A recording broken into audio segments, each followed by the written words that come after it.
Welcome back to another episode of Cooking on a Dime. Today we're going to learn how to make Japanese milk bread. We're going to do this using the Tangzong method, which is a cooked mixture of 2 tablespoons flour to 6 tablespoons of water or milk, and then cooked in a saucepan and set to the side to cool while the remainder of your bread is prepared. And then we take 2 tablespoons sugar and 2 teaspoons instant yeast. Mix that with 3/4 cup warm milk and set to the side for about 10 minutes to allow to bloom into a nice yeasty mixture. To your stand mixer, add the Tangzong that has been cooling to the side. Then add 1 egg and cream that together with your Tangzong. To your stand mixer, slowly add 2 cups plus 2 tablespoons or 300 grams of bread flour.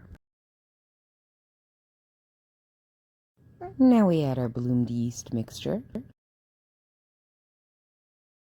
And finally 2 tablespoons of melted butter. Then allow your mixer to go or knead by hand for about 8 to 10 minutes until a nice soft dough is formed.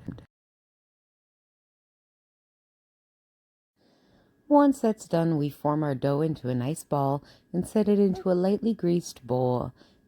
Cover it with a towel and place it in a warm area to rise for about 1 to 2 hours until doubled. Once risen, we punch our dough down, form it into buns or loaves, cover it with a tea towel again, and set to rise again until just about doubled in size.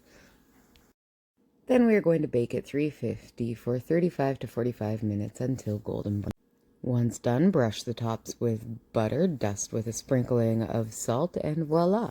Perfect, delicious Japanese milk buns. If you like this video or learned something, please give it a like. Hit that subscribe button, you know you want to. And join us next time where I teach you how to make the most amazing deviled eggs you will ever have.